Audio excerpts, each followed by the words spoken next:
ఒకసారి మనకు లడ్డా ఏం మాట్లాడారో కూడా ప్రస్తుతం ఒకసారి చూద్దాం. ఆయన ఏం చెప్పారు, ఎన్కౌంటర్ కావచ్చు, విజయవాడలో దొరికినటువంటి వాళ్ళు, ఇక ఆంధ్రప్రదేశ్ సంబంధించినటువంటి విషయంలో ఏ ఆలోచనతో వారు ఉన్నారు అనే దానికి కూడా ఒకసారి ఆయన ఏం మాట్లాడారో చూద్దాం. లాస్ట్ 1-2 days నుంచి ఒక స్పెసిఫిక్ ఇంటెలిజెన్స్ డెవలప్ అవుతే ఏఎస్ఆర్ పోలీస్ ఆపరేషన్ లాంచ్ చేస్తే ఈరోజు మార్నింగ్ అరౌండ్ 6:37 మధ్యలో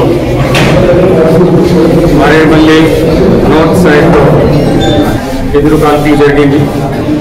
దానిలో 6 మావోయిస్ట్ డెత్ అయింది.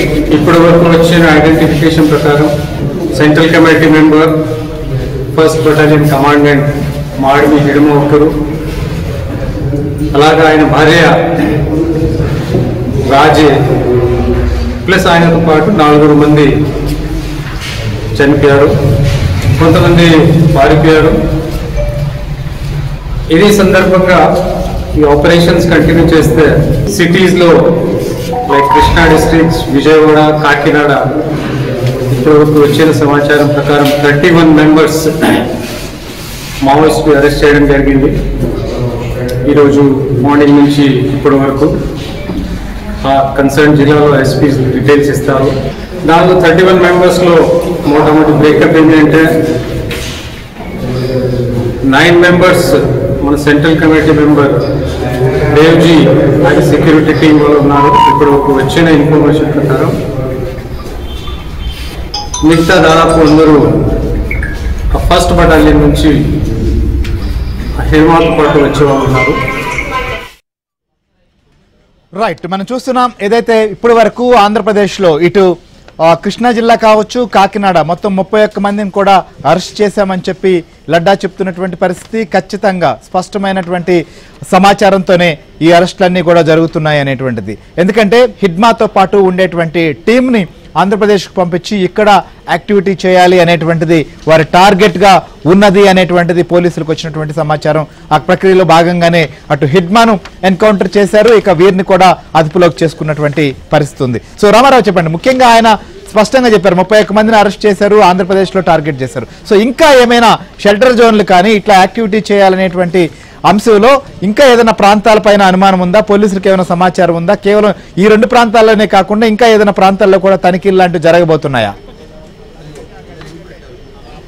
ఎస్ శ్రీహరి, మొత్తం 3 ప్రాంతాల్లో వీళ్ళంతా ఉన్నారు అని కూడా పోలీసులకి సమాచారం అందింది. 1 విజయవాడ, 2 కాకినాడ, 3 ఎక్కడ అనేది ఏలూరు అని కొంతమంది చెప్తున్నారు. బట్ ఏదైతే పీస్ఫుల్ ఏరియాస్ ఉంటాయో ఆ పీస్ఫుల్ ఏరియాస్కి వచ్చి రెక్కీలు నిర్వహించడం కానీ ఆపరేషన్స్ని ఇంటెన్సిఫై చేయటం అనేది కూడా వాళ్ళ సహజంగా వాళ్ళ దీంట్లో ఉంటుంది. బట్ ఇటువంటి పీస్ఫుల్ ఏరియాలో కూడా వీళ్ళు వచ్చి షెల్టర్ జోన్ తీసుకుంటారు అనేది కూడా నోబడీ కెన్ ఎక్స్పెక్ట్. అందువలన ఈరోజు మార్నింగ్ దొరికిన డైరీలో వీళ్ళంతా ఇక్కడ ఉన్నారు అని చెప్పి కూడా వాళ్ళకి సమాచారం అందటంతోనే వెంటనే కృష్ణా ఎస్పీ విద్యాసాగర్ నాయుడికి సమాచారం అందించి వీళ్ళని అదుపులోకి తీసుకున్నారు. మనం చూస్తున్నాం ఈ బిల్డింగ్లో కూడా మొత్తం 3 ఫ్లోర్లు ఉంటాయి. ఈ 3 ఫ్లోర్లలోనే మొత్తం 27 మంది ఉన్నారు. ఈ 3 ఫ్లోర్లు కూడా షట్టర్ ఉంటుంది. ఈ 3 ఫ్లోర్లకు కూడా ఇది ఒక ఆర్కిటెక్ట్కి సంబంధించిన బిల్డింగ్. ఆయనైతే జర్మనీలో ఉన్నాడు. ఇక్కడ ఉండే వాచ్మెనే వీళ్ళకి అద్దెకిచ్చారు అనేది కూడా పోలీసు యంత్రాంగం చెబుతుంది. ఈ నేపథ్యంలోనే అతన్ని కూడా ఎవరైతే ఓనర్ ఉన్నాడో బిల్డింగ్ ఓనర్తో మాట్లాడుతున్నారు. అదేవిధంగా అద్దెకి ఎవరు వచ్చి అడిగారు అనేది కూడా వాచ్మెన్ ఆరాధిస్తున్నారు. బట్ వీళ్ళ ఏదైతే వీళ్ళు చెబుతున్నారో ఏది ఇక్కడికి వచ్చి ఇంతకుముందు మనకి ఇంటెలిజెన్స్ చీఫ్ లడ్డా కూడా చెప్పారు, ఆంధ్రప్రదేశ్లో తమ కార్యకలాపాలను విస్తరించేందుకే వాళ్ళు ఇక్కడికి వచ్చారు అనేది. అందువల్లనే అంటే ఇక్కడికి వచ్చారు అని అంటే ఇంతమంది వచ్చారంటే మనకి తెలుస్తుంది అక్కడ 6 ప్లస్ ఇక్కడ 27 మంది, 27 ప్లస్ 6 33. వీళ్ళు కాకుండా ఈ చనిపోయిన ఎన్కౌంటర్లో 6 కాకుండా మొత్తం 31 మంది ఉన్నారు, బయట షెల్టర్ తీసుకున్నారు అనేది. విజయవాడలో 27, ఇంకొక 4 ఎక్కడ అనేది వీళ్ళు కాకుండా ఇంకెవరన్నా ఉన్నారా అనేది కూడా పోలీసులు స్పష్టం చేయాల్సిన అవసరం ఉంది. మరి కొద్దిసేపట్లోనే కృష్ణా ఎస్పీ విద్యాసాగర్ నాయుడు ఇక్కడికి వచ్చి ప్రెస్ మీట్ కూడా అరేంజ్ చేయబోతున్నారు.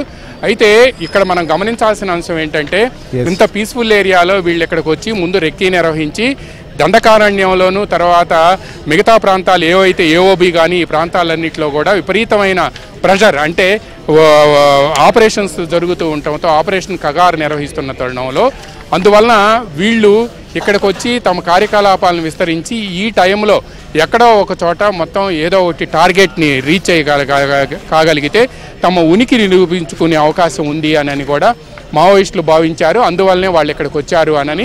ఎవరో ఒక పెద్ద టార్గెట్ని హిట్ చేస్తే తప్పనిసరిగా వాళ్ళ ఉనికి నిరూపించుకునే అవకాశం ఉంది అనేది కూడా పోలీసు వర్గాలు అనుమానిస్తున్నాయి. అందువల్లనే వాళ్ళు ఇక్కడికి వచ్చి రెక్కీ నిర్వహించి వీళ్ళంతా కూడా ఇక్కడ షెల్టర్ తీసుకున్నారు అనేది కూడా అనుమానిస్తూ ఉన్నారు. బట్ వీటికి సంబంధించి మరికొద్దిసేపట్లోనే విద్యాసాగర్ నాయుడు పూర్తి వివరాలు చెప్పే అవకాశం ఉంది. బట్ యాజ్ ఆఫ్ నౌ అయితే మాత్రం మొత్తం 27 మందిని అదుపులోకి తీసుకున్నారు.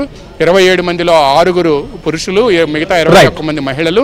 వీళ్లలో 9 మంది ఈరోజు ఎన్కౌంటర్లో మరణించిన దేవుజీకి వాళ్ళు ప్రొటెక్షన్ స్టాఫ్, మిగతా వాళ్ళంతా కూడా గెరిల్లా ఆర్మీకి సంబంధించిన ట్రైన్డ్ కమాండోస్ అని కూడా పోలీసు వర్గాలకు సమాచారం అందింది.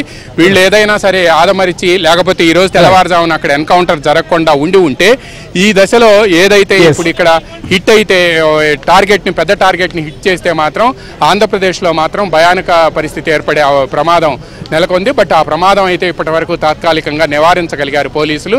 ఇప్పుడు వీళ్ళని అడిగితే కానీ అసలు ఇన్ఫర్మేషన్ ఏంటనేది, వీళ్ళని ఇంట్రాగేట్ చేస్తే కానీ అసలు ఇన్ఫర్మేషన్ ఏంటనేది కూడా బయటకు వస్తుందని కూడా పోలీసులు భావిస్తున్నారు.